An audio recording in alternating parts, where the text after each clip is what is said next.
பெண்கள் கிட்ட எப்படி நடந்துக்கணுங்கிறது இன்னும் சரியாக ஆண்களுக்கு தெரியாது அவங்களுக்கு. ஏன்னா உங்கள் ஃபேஸை அவங்களால ரீட் பண்ணுறதுக்கான கெப்பாசிட்டி ஆண்களுக்கு கிடையாது. நீங்கள் அவங்க பொய் சொன்னால் கூட என்ன செஞ்சிட முடியும், கண்டுபிடிச்சிட முடியும். அதனால தான் அவர்கள் உங்கள்கிட்ட ஈஸியாக மாட்டிக்கிடுவாங்க.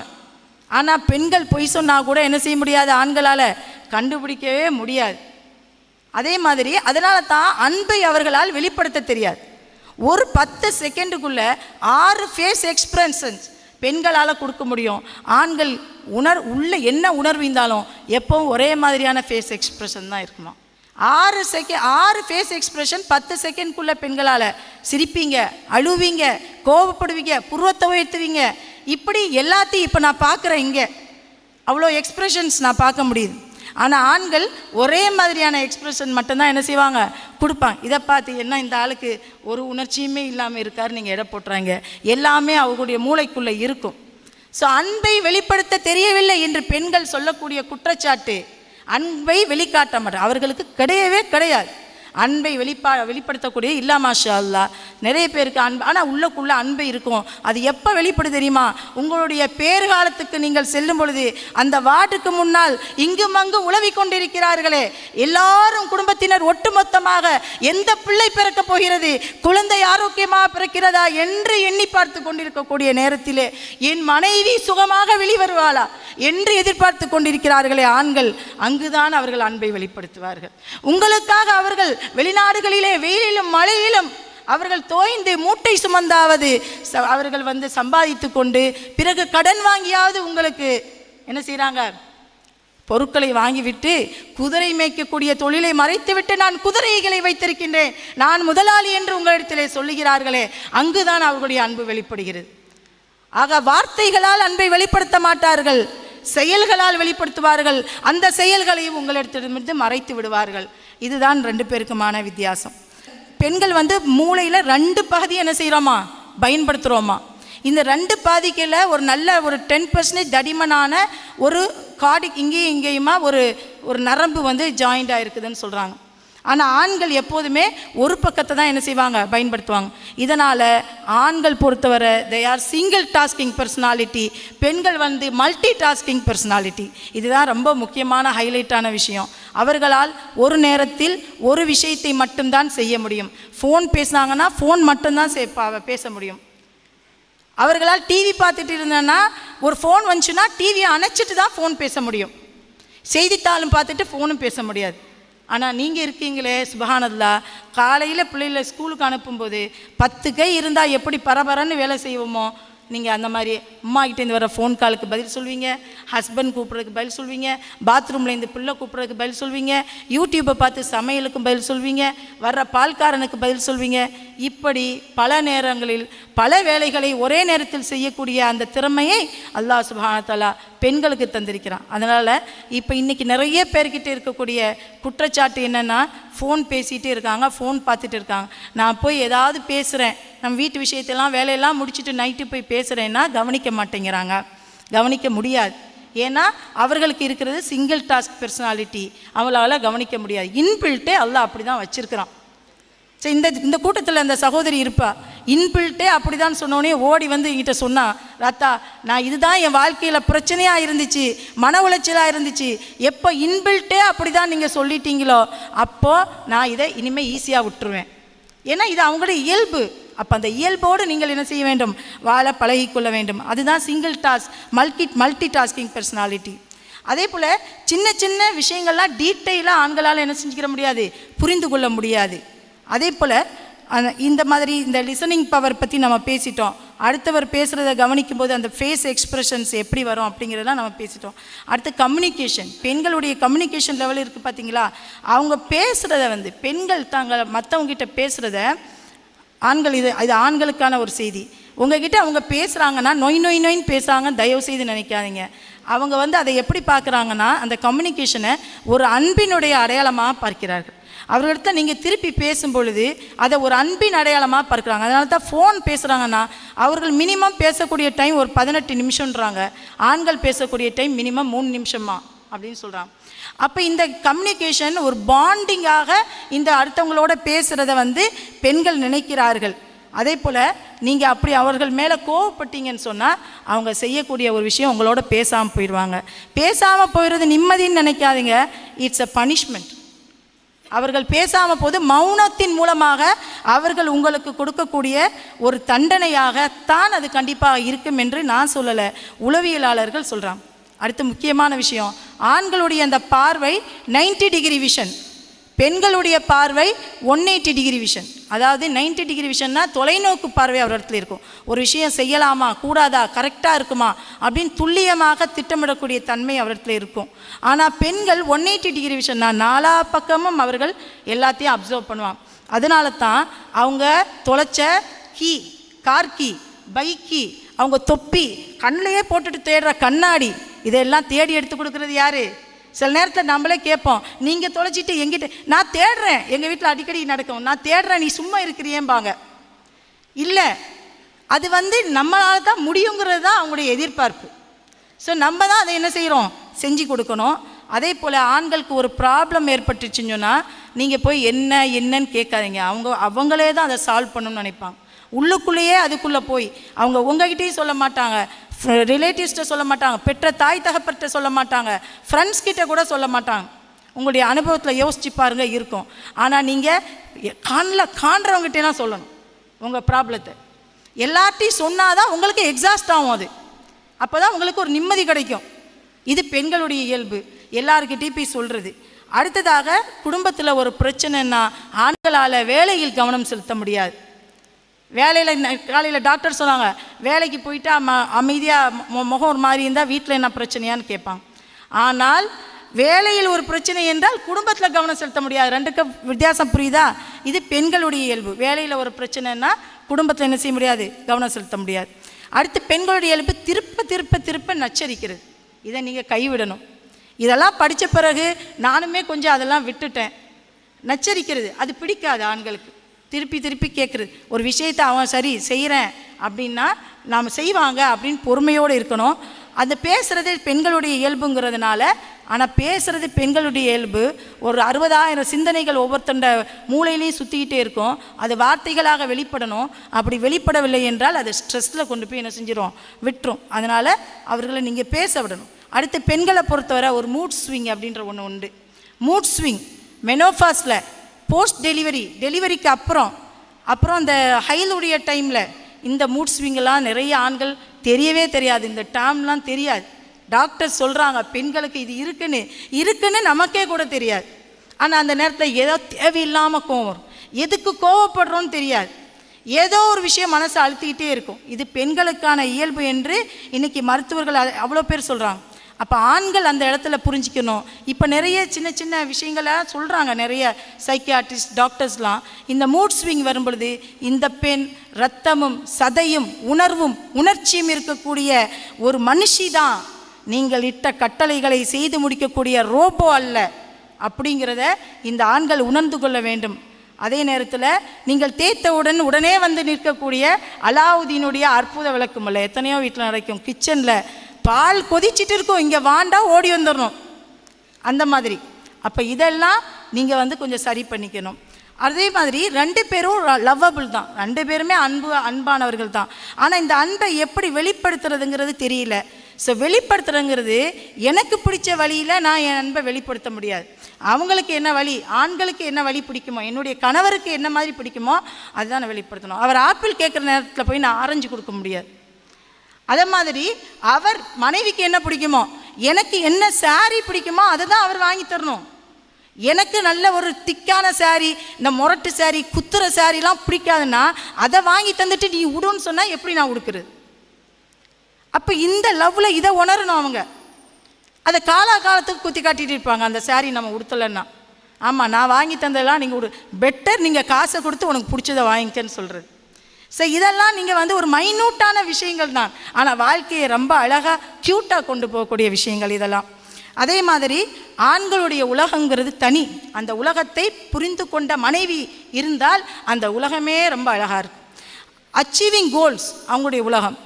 நல்ல ஸ்டேட்டஸில் இருக்கணும், நல்ல பவரில் இருக்கணும், ஒரு காம்படிஷனில் இருந்துகிட்டே இருக்கணும். இதுதான் அவங்க உலகத்தில் இருக்கக்கூடிய வார்த்தைகள். பெரிய பெரிய பிரச்சனைகள் கூட அவங்களுக்கு ரொம்ப சின்னதாக தெரியும். தவறுகளை ஒருபோதும் ஒப்புக்கொள்ள மாட்டார்கள், சாரி கேட்க மாட்டாங்க. பெண்கள் ஞாபகத்தில் வச்சுக்கொள்ளுங்க, ஆண்கள் இதை செய்ய மாட்டாங்க. இதே நேரத்தில் பெண்களுடைய உலகம் கம்யூனிகேஷன், பேசிக்கிட்டே இருக்கிறது, பாண்டிங், எப்போவுமே அன்பை வெளிப்படுத்திகிட்டே இருக்கிறது, love, harmony, relationship, cooperation, emotions, உணர்ச்சிகள், இதெல்லாம் சேர்ந்தது தான் பெண்களுடைய உலகம். சின்ன சின்ன பிரச்சனைகளும் பெரிசாக பெண்களுக்கு என்ன செய்யும் தெரியும். தன்னுடைய தவறுகளை பெரும்பாலும் ஒப்புக்கொண்டு விடுவார்கள். அப்படி ஒப்புக்கொள்வது ஒரு பில்டிங் ரிலேஷன்ஷிப். அந்த ரிலேஷன்ஷிப் நன்றாக போக வேண்டும் என்று நினைத்து அவர்கள் தன்னிடத்திலே தவறு இல்லை என்றாலும் அந்த தவறை ஒப்புக்கொள்ளக்கூடிய அந்த தன்மை பெண்களிடத்தில் இருக்க இல்லா மாஷா அல்லா. அதே போல் பணத்தை செலவழிக்கக்கூடிய விஷயத்தில் ஆண்கள் தனக்கு தேவைன்னா ஒரு விஷயத்தை ஒரு நல்ல எக்ஸ்பென்சிவாக இருந்தால் கூட என்ன செஞ்சுக்குவாங்க, வாங்கிக்குவாங்க. நல்லா கவனிக்கணும், தனக்கு தேவை என்றால் நல்ல எக்ஸ்பென்சிவாக இருந்தாலும் ஒரு பொருளை வாங்கிடுவாங்க. உங்களுக்கே தெரியும் அடுத்த பாயிண்ட் என்ன சொல்ல போகிறேன். பெண்கள் தங்களுக்கு தேவையில்லை என்று சொன்னாலும் கூட அது எதில் கிடைக்குது? ஆஃபரில் கிடைக்குது, சேலில் கிடைக்குதுன்னா தேவையில்லாத பொருட்களையும் வாங்கி குவிக்கக்கூடிய தன்மையை கொண்டவர்கள் யார்? பெண்கள். நிறைய பெண்களுடைய முகத்தில் சிரிப்பை பார்க்குறேன். அந்த அளவுக்கு அது ஒரு ரியாலிட்டியான உண்மையாக இருக்குது. ஆக பெண்களுடைய உலகம் ரசனைகளால் நிரம்பியது, ஆண்களுடைய உலகம் ரசனைகளால் நிரம்பியது அல்ல.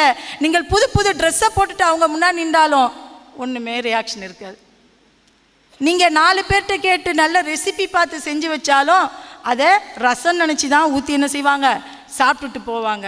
அதனால் எதிர்பார்க்காதீங்க. புது ட்ரெஸ்ஸை போட்டுட்டு அவங்களா கவனிப்பாங்கன்னு நினைக்கக்கூடாது. எங்கே புது ட்ரெஸ் போட்டிருக்கேன், எப்படி இருக்குன்னு நீங்கள் தான் போய் என்ன செய்யணும், கேட்கணும். ஆக ஆண்களுடைய எதிர்பார்ப்புகள் வேறு, பெண்களுடைய எதிர்பார்ப்புகள் வேறு. இந்த மியூச்சுவல் அண்டர்ஸ்டாண்டிங்கிறது நாம் நினைக்கிறோம் புரிந்துணர்வுனா என்ன அப்படின்னா, என்னுடைய கணவர் என்னை புரிந்து கொள்ள வேண்டும் அப்படின்னு பெண்களும், என் கணவர் என்ன நினைக்கிறார், ஆண்கள் என்ன நினைக்கிறாங்கன்னா என்னுடைய மனைவி என்னை புரிந்து கொள்ள வேண்டும் அப்படின்னு நினைக்கிறான். ஒரே ஒரு சம்பவம் சொல்கிறேன், நீங்கள் அதிலிருந்தே புரிஞ்சுக்கிருவீங்க யார் யாரை புரிந்து கொண்டிருந்தால் வாழ்க்கை நன்றாக இருக்கும் என்று. 2 விஷயம் சொல்கிறேன், 2 சம்பவம். இந்த 2 சம்பவத்திலிருந்து நம்ம கேஸ் ஸ்டடி எல்லாம் போக வேண்டாம். நிறைய கேஸ் ஸ்டடியெலாம் எடுத்துகிட்டு வந்திருக்கோம். இப்போ அதுக்கெல்லாம் டைமே கிடையாது. ரசூல் ஸல்லல்லாஹு அலைஹி வஸல்லம் அவர்கள் தன் மனைவியிடத்தில் எப்படி நடந்து கொண்டார்கள் என்று 2 சம்பவம். இந்த 2 சொல்கிறேன். ரசூல் ஸல்லல்லாஹு அலைஹி வஸல்லம் சொல்கிறாங்க, ஆயிஷா ரலியல்லாஹு அன்ஹா அவர்கள்ட்ட வந்து, ஆயிஷாவே, நீங்கள் என் மீது எப்போது கோபமாக இருப்பீர்கள், என்னை எப்பொழுது என் மீது நீங்கள் திருப்தியோடு இருப்பீர்கள் என்பது எனக்கு நன்றாக தெரியும் அப்படின்னு ரசூல் ஸல்லல்லாஹு அலைஹி வஸல்லம் சொல்கிறாங்க. அப்போது ரசூல் ஸல்லல்லாஹு அலைஹி வஸல்லம் கேட்குறாங்க, யார் ரசூலுல்லாஹ், யார் சொல்கிறா? ஆன்மீக தலைவர், அரசியல் தலைவர், ஒரு தூதர், அல்லாஹ்வுடைய தூதர் தன்னுடைய மனைவியிடத்திலே எவ்வளோ கீழே இறங்கி பேசுகிறாங்க பாருங்கள், எவ்வளோ ஒரு ஜோவியலாக பேசுகிறாங்க பாருங்கள். நீங்கள் என் மேலே எப்போ கோபமாக இருப்பீங்க, எப்போ திருப்தியாக இருப்பீங்கன்னு எனக்கு தெரியும் ஆயிஷா. அப்போ ஆயிஷா ரலியல்லாஹு அன்ஹா கேட்குறாங்க, எப்படி யார் ரசூலுல்லாஹ் உங்களுக்கு அது எப்படி தெரியும் அப்படின்னு கேட்கும்போது ரசூல் ஸல்லல்லாஹு அலைஹி வஸல்லம் அவர்கள் எந்த அளவுக்கு தன் மனைவியை புரிந்து வைத்திருக்கிறார்கள் என்று பாருங்கள். என் மீது நீங்கள் திருப்தி கொண்ட நிலையில் இருக்கும் பொழுது நீங்கள் சொல்லக்கூடிய வார்த்தை லா வரப்பி முஹம்மத், இல்லை முஹம்மதுடைய இறைவன் மீது சத்தியமாக என்று என்னுடைய பெயரை சொல்லுவீர்கள். என் மீது நீங்கள் கோபமாக இருந்தால் நீங்கள் என்ன சொல்வீர்கள்? லா வரப்பி இப்ராஹிம், இப்ராஹிமுடைய இறைவன் மீது சத்தியமாக. அப்போ ஆயிஷா ரலியல்லாஹு தஆலா ஒரு நாள் ரசூல் ஸல்லல்லாஹு அலைஹி வஸல்லம் போய் இதை சொன்னது கிடையாது. நான் உன் மேலே கோபமாக இருக்கேன் உங்கள் மேலே, அதனால தான் இப்போ நான் லா வரப்பி இப்ராஹிம் அப்படின்னு இப்ராஹிம் அலைஹிஸ்ஸலாம் பேரை பயன்படுத்துகிறேன். உங்கள் மேலே இப்போ நான் திருப்தியாக இருக்கிறேன், அதனால் உங்கள் பேரை பயன்படுத்துகிறேன். ஆனால் ரசூல் ஸல்லல்லாஹு அலைஹி வஸல்லம் அவர்கள் தன்னுடைய மனைவியை எப்படி புரிந்து கொண்டார்கள் என்பதற்கு இது ஒரு உதாரணம். இன்னொரு உதாரணம், ஒரு முறை ஆயிஷா ரலியல்லாஹு தஆலா அன்ஹா அவர்கள் வீட்டில் நபி ஸல்லல்லாஹு அலைஹி வஸல்லம் அவர்கள் அவர்களுடைய முறையிலே இருந்தபோது ஒவ்வொரு மனைவிக்கு ஒரு நாள் முறை வைத்து இருப்பார்கள். அப்படி இருந்த காலகட்டத்தில் ரசூல் ஸல்லல்லாஹு அலைஹி வஸல்லம் அவர்கள் சஹாபாக்களோடு அமர்ந்து பேசி கொண்டிருக்கிறார்கள். இன்னொரு மனைவி வீட்டிலிருந்து ஏதோ ஒரு ஸ்பெஷலாக உணவு தயாரித்து நமக்கெல்லாம் தெரிஞ்ச ஒரு சம்பவம் தான். அந்த ஒரு தட்டில் சாப்பாடை வச்சு கொடுத்து விடுறாங்க ரசூல் ஸல்லல்லாஹு அலைஹி வஸல்லம் அவர்கள். ஆயிஷா ரலியல்லாஹு அன்ஹா அவர்களுக்கு கோபம் வருது, இது என்னுடைய முறை, இங்கே சமைச்சு கொடுக்குறதும் நானாக தான் இருக்கணும், ரசூல் ஸல்லல்லாஹு அலைஹி வஸல்லம் அவர்களுக்கு எல்லா ஹிதமத்தும் நான் தான் பண்ணணும், இது எப்படி அவங்க கொடுக்கலாம்? ஸோ ஒரு இயல்பான குணம், ஒரு பெண்ணினுடைய இயல்பான குணம். அப்போது இந்த தட்டை என்ன செஞ்சுறாங்க, தட்டி விடுறாங்க. தட்டி விட்டோடனே தட்டு 2ஆக என்ன செய்கிறது, உடைகிறது. இது எல்லாம் நமக்கு தெரிஞ்ச விஷயம். ஆனால் இதன் பின்னால் இருக்கக்கூடிய உளவியல் அது என்ன? எத்தனையோ விஷயங்களை இந்த பாடம் நமக்கு கற்றுத்தருகிறது. அந்த தட்டு கீழே விழுந்த உடனே நம்ம ஆண்களாக இருந்தால் உடனே என்ன செஞ்சுருக்கோம்? கன்னம் செவந்திருக்கும், மனைவியுடைய கன்னம். பெருமானார் ஸல்லல்லாஹு அலைஹி வஸல்லம் அவர்கள் வழிகாட்டியாக இருக்கிறார்கள் அத்துணை ஆண்களுக்கும் எப்படி நடந்து கொள்ள வேண்டும். ஏனென்றால் ரசூல் ஸல்லல்லாஹு அலைஹி வஸல்லம் அவர்கள் தான் சொல்லி தந்தார்கள், இவர்கள் கண்ணாடி பாட்டில்களைப் போல கவனமாக இவர்களை நீங்கள் கையாள வேண்டும். இந்த பெண் வளைந்த விலா எலும்பிலிருந்து படைக்கப்பட்டவள், அவளை நீ சரி செய்ய முயன்றால் அதனை உடைத்து விடுவாய், அதனோடையே நீங்கள் வாழ பழகிக் கொள்ள வேண்டும். இதுதான் இந்த மார்க்கம் கற்றுத்தந்தது. பெண்ணுக்கும் அப்படித்தான். ஒரு ஆணிடம் என்ன குறை இருக்கின்றதோ அந்த குறைகளுடனேயே நீங்கள் வாழ கற்றுக்கொள்ள வேண்டும். ரசூல் ஸல்லல்லாஹு அலைஹி வஸல்லம் அவர்கள் அந்த தட்டை சரி செய்துவிட்டு சொல்கிறார்கள் இருக்கக்கூடிய சஹாபாக்களை நோக்கி, உங்களுடைய தாய்க்கு ரோஷம் வந்து விட்டது, காரத் உம்முக்கும், உங்களுடைய தாய் ரோஷமடைந்து விட்டாள் என்று சொல்கிறார்கள். அங்கே ரிலேஷன்ஷிப் தியரி உளவியலில் சொல்லுவாங்க. அந்த தியரி அப்படியே மாற்றுறாங்க. அதாவது இப்போ நம்ம வீட்டில் கவனிப்போம், பிள்ளை ரொம்ப சேட்டைக்காரனாக இருப்பான். அப்போ ஃபாதர் போய் என்ன செய்வாங்க, வெளியில் போயிட்டு பிரின்ஸிபல் ரூமில் போய் பேசிட்டு வருவாங்க. உங்கள் பையன் அப்படி இப்படின்னு விழும் அவருக்கு நிறைய. வீட்டில் மனைவிக்கிட்ட உன் பிள்ளை செஞ்ச வேலையை பார்த்தியாம்பாங்க. அப்போ என்ன சொல்லுவாங்க, உன் பிள்ளை செஞ்ச வேலையை பார்த்தியான்னு. இதே பையன் நல்ல மார்க் வாங்கி நல்ல அப்ரிஷியேஷன் வாங்கிட்டு வர்றான்னா என் பையனை பாருன்றாங்க. ஸோ அப்போ ரிலேஷன்ஷிப் தியரி இதுதான். அந்த பையன் அதாவது ஒரு கெட்ட விஷயம் அவன் விஷயத்தில் வரும்பொழுது அது ஓம் பிள்ளையாக மாறுது, நல்ல விஷயமா இருக்கும் பொழுது அது ஏன் பிள்ளையாக மாறுது. அப்போ அந்த இடத்தில் பெருமானார் ஸல்லல்லாஹு அலைஹி வஸல்லம் அவர்கள் உங்களுடைய தாய் என்ன செய்தாலும் நீங்கள் எப்படி பொறுத்து கொள்வீர்கள், அதே மாதிரி ஒன்று தன்னுடைய மனைவி என்று அங்கு சொல்லவில்லை, அது அவருடைய கோபத்தை வெளிப்படுத்துகிறது. அங்கு மனைவியை ஒரு வார்த்தை கூட கடிந்து பேசவில்லை, அவருடைய பொறுமையை நமக்கு சொல்லித் தருகிறது. பெண்ணுக்கும் கோபம் வரும், அவளுக்கும் உணர்வு உண்டு, அது நியாயமான உணர்வு என்று பெருமானார் ஸல்லல்லாஹு அலைஹி வஸல்லம் அவர்கள் தன் மனைவியை எப்படி புரிந்து கொண்டார்கள் என்பதையும் இந்த சம்பவம் நமக்கு உணர்த்துகிறது. இதுதாங்க மியூச்சுவல் அண்டர்ஸ்டாண்டிங். இது மாதிரி ஹஸ்பண்ட் வெளியிலேருந்து வேலையிலேருந்து வர்றாங்க, நாம் என்ன நினைக்கிறோம், நாமளும் காலையிலேருந்து கஷ்டப்படுறோம், நம்ம என்ன செய்கிறோம், வீட்டில் என்ன செய்கிறீங்க, சும்மா தான் இருக்கிறோம். இல்லை, சும்மா இல்லை. காலையிலேருந்து ஞாயிற்றுக்கிழமை கூட லீவு கிடைக்காத வேலை நம்முடைய வேலை. அப்படி வேலை செய்து கொண்டு இருக்கக்கூடிய அந்த பெண்கள் டயர்டாக இருப்போம். இவர் எப்படா வருவார், இந்த குழந்தைய நம்ம பிள்ளை அவர்கிட்ட ஒப்படைப்போம், நம்ம காத்துட்டு இருப்போம். அவர் எப்படி வருவார், இந்த வீட்டில் தான் சக்கீனா இருக்குங்கிறான் அல்லாஹ், லி தஸ்குனு இலைகா. அப்போ அந்த சக்கீனாவை தேடி வழியில் ஆக்சிடெண்ட் இருக்கலாம், அவங்க திட்டுவான், காலையில் வீட்டில் சொல்லிட்டு வந்தியான்னு கேட்பான். டிராஃபிக் போலீஸ்கிட்ட 500 ரூபா ஃபைன் எழுதிட்டு வந்திருப்பார். இப்படி பல சிக்கல்களில் வந்திருக்கக்கூடியவர்கிட்ட அவர் என்ன சூழ்நிலையில் வந்திருக்கிறாங்கிறத புரிந்து கொண்டு மனைவி என்ன செய்யணும், அவரை கூப்பிட்டு உட்கார வச்சு காஃபியோ டீயோ கொடுத்து ஆசுவாசப்படுத்தி எந்த ஒரு பிரச்சனையும் நைட்டு பேசிக்கலாம். உம்மு சுலைம் செஞ்சாங்க இல்லையா, அபூ தர்தா விஷயத்தில். பிள்ளை வஃபாத்தாக இருக்குது, அந்த குழந்தை வஃபாத்தாக இருக்குது, காலையில் சுகமில்லாமல் இருந்திருக்குது. அபூ தர்தா வீட்டுக்கு வர்றாங்க, உம்மு சுலைம் ரலியல்லாஹு அன்ஹா அவர்கிட்ட கேட்குறாங்க, அனஸ் ரலியல்லாஹு தன்னுடைய தாயார் அவங்க, குழந்தை எப்படி இருக்கிறது, குழந்தை நிம்மதியாக இருக்குது, அவ்வளோதான் சொன்னாங்க. அப்போ இவங்க பொய் சொல்லலை, நிம்மதியாக இருக்குன்னா அல்லாஹ்கிட்ட போயிடுச்சு நிம்மதியாக. இவர் என்ன நினைக்கிறாரு, குழந்தை நல்ல சலாமத்தா ராகத்தா ஆஃபியத்தாக இருக்குதுன்னு. ஸோ 2 பேரும் என்ன செய்கிறார்கள், இல்லற வாழ்வில் ஈடுபடுகிறார்கள். அந்த பெண் ஈடு கொடுக்கிறாள். தன்னுடைய கணவனுக்கு என்ன தேவையோடு அவர் வந்திருப்பாரோ தெரியாது. அப்போ அவருடைய தேவையை முதலில் நிறைவேற்றுவோம், குழந்தை போனது போயிடுச்சு, பொறுமையை கை கொள்ளுவோம் என்று கணவனுக்கான அந்த கடமையை செய்துவிட்டு பிறகுதான் அந்த பெண் சொல்கிறார், அவருடைய காலடியை சொர்க்கத்தில் நான் கேட்கிறேன் என்று பெருமானார் ஸல்லல்லாஹு அலைஹி வஸல்லம் சொன்னார்கள். கணவனை அந்த அளவுக்கு அந்த பெண் புரிந்து கொண்டிருக்கிறாள். நாம் என்ன நினைக்கிறோம், என் ஹஸ்பண்ட் கிட்ட நான் எதுவுமே சொல்ல மாட்டேன், அவர் என்ன புரிஞ்சுக்கணும், என் முகத்தை பார்த்தே எனக்கு என்ன தேவைன்னு அவருக்கு தெரியணும். அப்படி தெரியலன்னா அங்கே நாங்கள் பிரிவு. ஏன் பிரிவு, எதுவுமே செய்ய மாட்டேங்கிறேன், எனக்கு வேணும், ஆனால் என் தலைக்கு இது முடிஞ்சிச்சு, எண்ணெய் பாட்டில் முடிஞ்சிச்சு, அதை சொன்னீங்களா, இல்லை அவர் கண் முன்னாடி கொண்டு போய் எத்தனை தடவையோ வச்சு பார்த்துட்டேன், புரிஞ்சிக்கிறவே மாட்டேங்கிற. அப்படிலாம் புரியாதுங்க அவங்களுக்கு, அப்படிலாம் புரியாது. சில விஷயங்கள், அதாவது ஆண்கள் என்பவர்கள் ஒரு துருவம், பெண்கள் என்பவர்கள் இன்னொரு துருவம், 2 பேரும் ஒரே மாதிரி ஆக முடியாது. அல்லாஹ் சொல்லி காட்டுறான், லைஸ தக்கர் கல் உன்சா, ஆண்களை போன்று பெண்கள் கிடையாது, பெண்களை போன்று ஆண்கள் கிடையாது. உடலாலும் சரி உள்ளத்தாலும் சரி எல்லாவற்றிலும் ஆண்களை விட பெண்கள் பலகீனமானவர்கள். ஒரு சில விஷயங்களிலே பெண்கள் ஆண்களை விட பலமானவர்களும் கூட.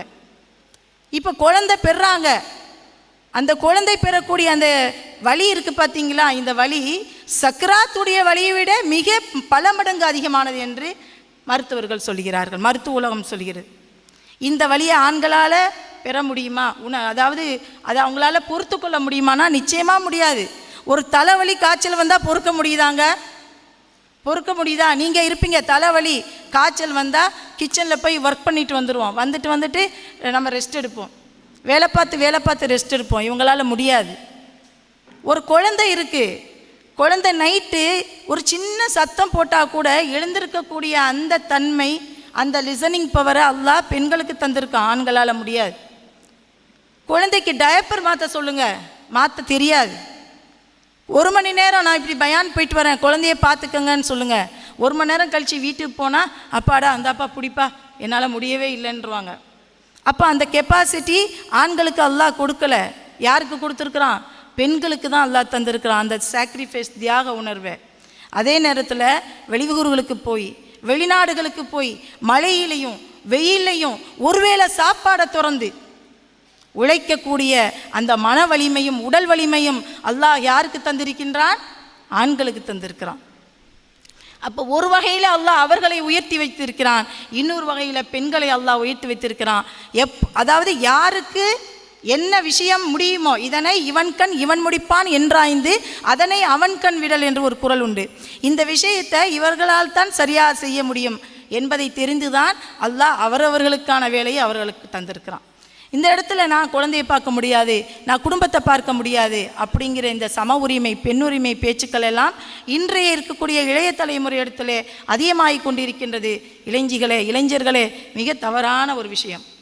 உங்களுக்கு எது முடியுமோ அதை அல்லாஹ் உங்களுக்கு தந்திருக்கிறான். உங்களால் முடியாத ஒரு விஷயத்தை அவர்கள் செய்கிறார்கள், அவர்களால் முடியாத விஷயத்தை நீங்கள் செய்கிறீர்கள் என்ற புரிந்துணர்வு நம்மிடம் இருக்க வேண்டும். குடும்ப வேலையில் ஹெல்ப் பண்ணலாம், தப்பில்லை. ஆனால் குடும்ப வேலையே நான் செய்ய மாட்டேன். யுவான் ரெட்லி நீங்கள் கேள்விப்பட்டிருப்பீங்க, ஒரு மேலை நாட்டுடைய பத்திரிகையாளர். அவங்க சொன்னாங்க, இஸ்லாத்தில் உங்களுக்கு மிகவும் பிடித்த விஷயம் எது என்று கேட்கும் பொழுது அவங்க என்ன சொன்னாங்க அப்படின்னு சொன்னால், அவர்கள் பெண்கள் குடும்பத்தை சுமக்கக்கூடிய அந்த பொறுப்பை பெண்களுக்கு கொடுத்துருக்காங்க. நிதி அமைச்சரும் நீங்கள் தான், கிச்சன் கேபினட்டும் நீங்கள் தான், நாம தான், ஃபைனான்ஸ் மினிஸ்டரும் நாம தான், அறநிலைத்துறை அமைச்சரும் நாம தான், சைல்டு டிபார்ட்மெண்ட்டும் நாம தான். இத்தனை பொறுப்புகளையும் உங்களை நம்பிதான் இந்த மார்க்கம் கொடுத்திருக்கின்றது, அல்லாஹ் வழங்கியிருக்கின்றான் என்று சொன்னால் இது அல்லாஹ் நமக்கு தந்த ஒரு அங்கீகாரம். இவங்களால தான் அது முடியும் என்று அதைத்தான் யுவான் ரெட்லி சொன்னாங்க. இதுதான் எனக்கு இஸ்லாத்திலே மிகவும் பிடித்தது என்று சொன்னார். அந்த குடும்ப சுமைகள், அவர்கள் வேலைக்கு போய் தங்களுடைய தோள்களிலே குடும்பத்தின் பாரத்தை, நிதி சுமையை ஃபைனான்ஸ் மினிஸ்டர் அங்கே செயல்படுத்துறது தான் இங்கே. அப்போ அந்த நிதி சுமையை அவர்களால் என்ன செய்ய முடியாது, உங்களால் சுமக்க முடியாது, அது ஆண்களால் மட்டும்தான் முடியும் என்று அந்த விஷயத்தை ஆண்களிடம் ஒப்படைத்து விட்டு வீட்டிற்குள்ளே இருந்து கொண்டு செய்யக்கூடிய அந்த திறமை, நிர்வாக திறமையை இஸ்லாம் எங்களிடத்திலே தந்திருக்கின்றது என்ற புரிந்துணர்வோடு நாம் செயல்பட வேண்டும். அதே மாதிரி ஒரு கணவனுக்கு முன்கோபம் வருகிறது என்று சொன்னால் இது அவருடைய ஜீன்லேயே இருக்குது. அந்த முன்கோபத்தை அப்படியே நாம் என்ன செய்யணும், ஏற்றுக்கொள்ளணும். மனைவியுடைய கோபம் இருக்குதுன்னு சொன்னால் அவளும் ஒரு பெண் தான், அவளும் ஒரு உணர்வு உள்ளதான். 1400 வருஷத்துக்கு முன்னாடி பெண்களுக்கு உணர்வுகள் இருப்பது என்று மதிக்கவில்லை என்று இஸ்லாம் வந்ததோ அதற்கு பிறகுதான் அவர்களும் உணர்வுள்ள ஒரு பொருள்தான் என்று நாங்கள் மதித்தோம் என்று உமர் ரலியல்லாஹு தஆலா அன்ஹு அவர்கள் சொன்னார்களே, அந்த கோபம் பெண்களிடமும் இருக்கும் என்பதையும் நாம் மதிக்க வேண்டும், ஆண்கள் மதிக்க வேண்டும். சில பெண்களுக்கு ஓசிடி என்று சொல்லப்படக்கூடிய அந்த வஸ்வாஸ் இருக்குதுன்னா அதை உடைச்சிடாதீங்க, அதை நிமித்தலாம் முடியாது, உடைச்சிருவோம். அப்போ இதனையும் அப்படியே என்ன செய்யணும், அக்செப்ட் பண்ணணும், இது அவர்களுடைய இயல்பு என்று. அதே போல் ஆண்களுக்கு சில டைமில் அந்த ஞாபக சக்தி இருக்காது, டேட்டுகள்லாம் அவங்களால என்ன செய்ய முடியாது, நினைவில் வச்சுக்கிற முடியாது. நமக்கு தெரியும், அவங்க சர்டிஃபிகேட் நிரப்பும்போது எப்போ பிறந்தா பிள்ளைன்னு நம்மகிட்ட தான் கேட்பாங்க, உண்டா இல்லையா? அந்த டேட் ஆஃப் பர்த்து அது பெண்களுக்கு தான் தெரியும். இதை கூட அவர் ஞாபகம் வைக்கலையே, பிள்ளை மேலே அக்கறை இல்லைன்னு சொல்லி நம்ம முடிவுக்கு வந்துட முடியாது. அதே போல் நீட் பெண்கள் பக்கத்தில் இருக்குதுன்னா அங்கே நீட்னஸ், அங்கே நீட் இருக்காது. சில பேருக்கு வீட்டில் கட்டில் போட்ட மாதிரி குலையாமல் இருக்கணும் பெண்களுக்கு. ஆனால் ஆண்கள் படுத்து எந்திரிச்சான்னு பாருங்களேன், அங்கே எப்படி இருக்கும், அது ரொம்ப பார்க்கவே முடியாது. இன்னும் சொல்லப்போனால் ரொம்ப மோசமாக ஒரு விஷயம் சொல்லணுன்னா, அவங்க ட்ரெஸ் மாற்றிட்டு போகும்போது நிறைய வீடுகளில் அந்த வேஷ்டி வீட்டில் தரையில் அப்படி வட்டமாக கிடக்கும். இது ஆரம்ப காலத்தில் நமக்கு ஒரு கோபத்தை ஏற்படுத்தும். பிறகு அவர்களுடைய இயல்பு அதுதான். சொல்லி சொல்லி பார்க்குறோம். இதுக்கெல்லாம் போய் நம்ம என்ன செய்ய முடியாது. அதான் இயல்போடு எப்படி உங்கள் பிள்ளைய அதனுடைய இயல்போட குழந்தையை ஏற்றுக்கொள்கிறீர்களோ அதே போல் ஆண்களும் சரி பெண்களும் சரி. இன் ரலிய மின்ஹா ஹுலுக்கன், நீங்கள் இன் கரிக மின்ஹா ஹுலுக்கன், ஒரு விஷயத்தை நீங்கள் வெறுக்கலாம், இன்னொரு விஷயத்தை அவர்களிடத்திலே நீங்கள் என்ன செய்யலாம், நீங்கள் விரும்பக்கூடும் என்று அல்லாஹ் சுப்ஹானஹு வ தஆலா சொல்லி காட்டுறான். ஆக இந்த விஷயத்தில் ஒரு சைக்காலஜியில் சொல்லுவாங்க, put your leg in other shoe. உங்களுடைய காலை அடுத்தவங்களுடைய ஷூக்குள்ளே வச்சு பாருங்க. ஸோ உங்களை அவங்க சைடில் இருந்து வச்சு பாருங்க. எப்போவுமே அப்படி யோசித்து பார்த்தா இந்த பிரச்சனை வராது, சண்டை வராது, நான் பெருசா நீ பெருசாங்கிற ஈகோ வராது. ஆக இதில் இந்த புரிதலுங்கிறது நம்ம இப்போ சொல்லி இவ்வளவுதான். கணவன் மனைவி 2 பேரும் சேர்ந்து வாழணும், நிம்மதியாக இந்த வாழ்க்கையை கொண்டு போகணுன்னா 5 விஷயந்தாங்க இந்த உளவியலாளர்கள் சொல்கிறாங்க. லவ் லாங்குவேஜ் 5, காதல் மொழிகள் 5. இந்த காதல் மொழிகள் 5 முதல்ல குவாலிட்டி டைம். ஒரு ஆணாக இருந்தாலும் சரி ஒரு பெண்ணாக இருந்தாலும் சரி 2 பேருமே ஒருத்தருக்கொருத்தர் எதிர்பார்க்கறது 2 பேரும் தனிமையில் நேரத்தை செலவிட வேண்டும். அந்த தனிமையில் செலவழிக்கக்கூடிய நேரம் நிறைய பேர் சொல்லுவாங்க பிஸ்னஸ் அலைஞ்சிட்டே இருக்காங்க. கேட்டாங்க, எப்போ நீங்கள் உங்களுடைய பேரம்பேத்திகள் பிறந்த பிறகு கூட தனியாக எங்கேயும் போயிருக்கீங்களான்னு. பெண்கள் அதிகமாக வெளியில் போகணும் கணவனோட மட்டும் அப்படின்னு ஆசைப்படுவாங்க. நிறைய பேசணும், பீச்சுக்கு போகணும், உட்காரணும், பேசணும். ஆனால் அதெல்லாம் சொன்னால் அவர் புரிஞ்சிக்க மாட்டார். ஆனால் ஆண்கள் என்ன நினைப்பாங்க, வீட்டில் இருந்து தனியாக ஸ்பெண்ட் பண்ணணும். பிள்ளைகள்கிட்ட கூட உட்கார விட மாட்டாங்க, கிச்சனில் கூட நிற்க விட மாட்டாங்க. ஆனால் வீட்டில் ரூமுக்குள்ளே தனியாக ஸ்பெண்ட் பண்ணணும். எனிகாவ் நீங்கள் காலார 2 பேர் நடந்து போங்க, ஒரு பீச்சுக்கு போங்க, எங்கேயாவது போய் உட்காந்து பேசுங்க. அந்த குவாலிட்டி டைமில் உங்ககிட்ட ஃபோன் இருக்கக்கூடாது, டிவி இருக்கக்கூடாது. அந்த quality time is very important. 2வது அப்ரிஷியேஷனுங்கிறது 2 தரப்புக்கும் ரொம்ப முக்கியம். 40% பெண்களுடைய வாழ்க்கையே அப்ரிஷியேஷனில் தான் ஓடுதுன்றாங்க. உன்னை போல் அழகாக யார் இருக்கா, பொய்ன்னு தெரிஞ்சே நாம் அதை ரசிக்கிறோம். உன்னை மாதிரி அயன் பண்ணித்தர எனக்கு ஆளே இல்லை, நீ அயன் பண்ணித்தா அப்படின்னு கேட்டால் அதுக்கு மயங்கி அயன் பண்ணி கொடுக்கக்கூடிய பெண்கள் தான் அதிகம். ஸோ அயன் பண்ணுறது அவங்க சட்டை, பண்ணுறது நாம், அது கூட அவங்களுக்கு தெரியாது. அவங்க அப்படி தான் சொல்லிட்டு வருவாங்க. எங்க கொஞ்சம் செம்ம பார்த்துங்க, இந்த மேக்ஸ் பரீட்சை நாளைக்கு கொஞ்சம் கவனிச்சிக்கோங்கன்னா, எனக்கெலாம் முடியாது, ஒன்றை போல் படித்து கொடுக்க முடியுமா பொறுமையாக, முடியாதுன்றவாங்க. ஓ இவ்வளோ பாராட்டுறாரு, சரி படித்து கொடுப்போம் அப்படின்னு நம்ம உட்காந்துருவோம். இதே அவங்க நல்ல ஒரு ஷர்ட் போட்டிருக்காங்கன்னா, இந்த ஷர்ட் உங்களுக்கு ரொம்ப சூப்பராக இருக்குது, இந்த ஹேர்ஸ் கட்டிங் உங்களுக்கு ரொம்ப அழகாக இருக்குது, இப்படி அப்ரிஷியேட் பண்ணுங்கள். லைஃப்பில் வாழ்க்கை ரொம்ப அழகாக போயிட்டே இருக்கும். அதே மாதிரி கிஃப்ட்டு பெண்களுக்கு பிடிக்கும் என்ற காரணத்துக்காக நீங்கள் 40 ரூபாய்க்கு ஒரு ரோஜா செடி, ஏன்னா செடி வளர்க்குறது நிறைய பெண்களுக்கு பிடிக்கும், நீங்கள் வாங்கிட்டு வந்து கொடுத்தா கூட 40 ரூபாயை பார்க்க மாட்டாங்க. எனக்கு என்ன பிடிக்கும் அப்படிங்கிறத என்னுடைய கணவர் தெரிந்து கொண்டு, எனக்கு இந்த செடி வளர்க்குற பிடிக்குமா, கண்ணில் பார்க்கும்போது நான் இந்த அப்போ ஒரு கிளிப்பு வாங்கிட்டு வந்தாலும் அந்த கிளிப்புடைய விலை முக்கியம் இல்லை, அந்த வெளியூர் போகும்போதே என்னை நினச்சி பார்த்து இதை வாங்கிட்டு வந்தாருங்கிறது. ஸோ எனக்கு பிடிச்ச ஒரு தின்பண்டம் எதுவாக இருக்கலாம், ஒரு பக்கோடா பிடிக்கலாம், அல்லது சில பேருக்கு சில ஸ்வீட்ஸ் பிடிக்கலாம். இந்த மாதிரி உனக்கு பிடிக்குமே அப்படின்னு வாங்கிட்டு வராங்க பாருங்கள். அங்கே என்ன கோபம் இருந்தாலும் என்ன தாபம் இருந்தாலும் அங்கே உடனே என்ன செஞ்சிடும், எல்லாமே மறைஞ்சிடும். அதே போல் ஹஸ்பண்ட்க்கு நல்லா சாப்பிட பிடிக்கும் அப்படின்னா சமையலில் அடிக்கிற மாதிரி வேறு எங்கேயும் அடிக்க முடியாதுங்க. ஸோ அதை கொடுக்கணும். நீங்கள் ஷர்ட்டு வாட்சு இதெல்லாம் வாங்கி கொடுத்தா கூட அந்த டேஸ்ட்டை நம்மளால் ஈடுகட்ட முடியாது. ஆனால் நீங்கள் சமையல் பண்ணி வைக்கிறீங்க பாங்க, அவருக்கு என்ன பிடிக்கும், கேசரி பிடிக்கும், ஓகே கேசரி இன்றைக்கி பண்ணி வச்சு இன்றைக்கி என்ன பிரச்சனைனாலும் சால்வ் பண்ணிடலாம். நான் ஒரு பாயாசத்தை போட்டுடலான்னு இப்போ சொல்கிறாங்கல்ல, அப்படி கிடையாது.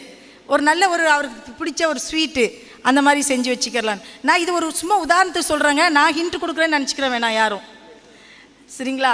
அப்போ இந்த கிஃப்ட்டுங்கிறது நீங்கள் சொல்கிற சின்ன சின்ன விஷயமா இருந்தாலும் அந்த உங்களுடைய துணையை மகிழ்விக்கக்கூடிய விஷயமா இருக்கும் பொழுது அது ஒரு லவ் லாங்குவேஜ்.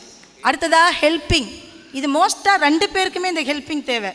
ஸோ அவங்களுக்கு ஹெல்ப்பிங் எல்லா நிலையிலையும் வேணும். வெளியில் புறப்படுறாங்கன்னு வைங்க, ஷூ எங்கே, செருப்பு எங்கே, சீப் எங்கே, இப்படி நம்மக்கிட்ட எல்லாமே கேட்டிருப்பாங்க. கடைசியில் பைக்கு காருக்கு எல்லாமே எடுத்து கொடுக்குற வரைக்கும் பின்னாடியே நிற்கணும். அந்த ஹெல்ப்பிங் தேவை அவங்களுக்கு. இதே மாதிரி பெண்கள், எனக்கு ஒரு தலைவலி, நான் படுத்துருக்கேன், எனக்கு ஒரு காஃபி போட்டு தந்தால் எவ்வளோ நல்லாயிருக்கும், அப்படி காஃபி போட்டு தரக்கூடிய கணவன்மார்கள் கிடைப்பது ஒரு வரம். அப்படி கிடைத்த மனைவிகள் ரொம்ப லக்குன்னு நான் சொல்வேன். இது ஒரு ஹெல்ப். நான் எம்பி நின்று ஒற்றை அடிக்கிறேன், என்னால் முடியலை, ஏன்னா அது கொஞ்சம் ஒரு கஷ்டமான வேலை, இரு கொடு நான் அடிக்கிறேன், ஈஸியாக அடிச்சுட்டு போயிடுவாங்க பாருங்கள். அங்கே மனசையும் ஈஸியாக என்ன செஞ்சுருவாங்க, அடிச்சுட்டு போயிடுவாங்க. ஆக இந்த ஹெல்பிங் என்னென்ன நேரத்தில் எந்த உதவி தேவையோ அந்த நேரத்தில் உதவி செய்கிறது அது ரொம்ப முக்கியம். அந்த ஹெல்பிங் ஒரு லவ் லாங்குவேஜ். கடைசியாக ஃபிசிக்கல் ரிலேஷன்ஷிப். இதை பற்றி நான் ரொம்ப டீட்டெயிலாக சொல்ல தேவையில்லை. இந்த 5 லவ் லாங்குவேஜை உங்கள் மனசில் வச்சுக்கிட்டு இதை வாழ்க்கையில் செயல்படுத்தினாலே எல்லாமே இந்த 5க்குள்ளே தான் வரும். அல்லாஹ் சுப்ஹானஹு வ தஆலா வாழ்க்கையை சீரும் சிறப்புமாக நடத்தி தருவான். இந்த புரிதல்களை நம் மனசில் கொண்டு வந்து எல்லாருக்கும் இது சம்பந்தமான அந்த புரிதல்கள் மேலும் அதிகமாகி சின்ன சின்ன விஷயங்கள்லாம் பெரிய பெரிய பூதாகரமான பிரச்சனைகளாக மாறாமல் அல்லாஹ் சுப்ஹானஹு வ தஆலா வாழ்க்கையை சிறப்பாக நடத்துவான். ரப்பனா ஹப்லனா மின் அஸ்வாஜினா வ துர்ரியாத்தினா குர்ரத அயுன் வஜஅல்னா லில் முத்தகீன இமாமா. இறைவா, எங்களுடைய குடும்பத்தையும் எங்களுடைய சந்ததியையும் எங்களுடைய கணவர்களையும் எங்களுக்கு நீ கண்குளிர்ச்சியாக்கி வை என்று நான் பிரார்த்தனை செய்தவளாக என்னுடைய உரையை நான் நிறைவு செய்கின்றேன். வாஹி தவானா அனில் ஹம்துலில்லாஹி ரப்பில் ஆலமீன். அஸ்ஸலாமு அலைக்கும் வரஹ்மத்துல்லாஹி பரகாத்துஹு.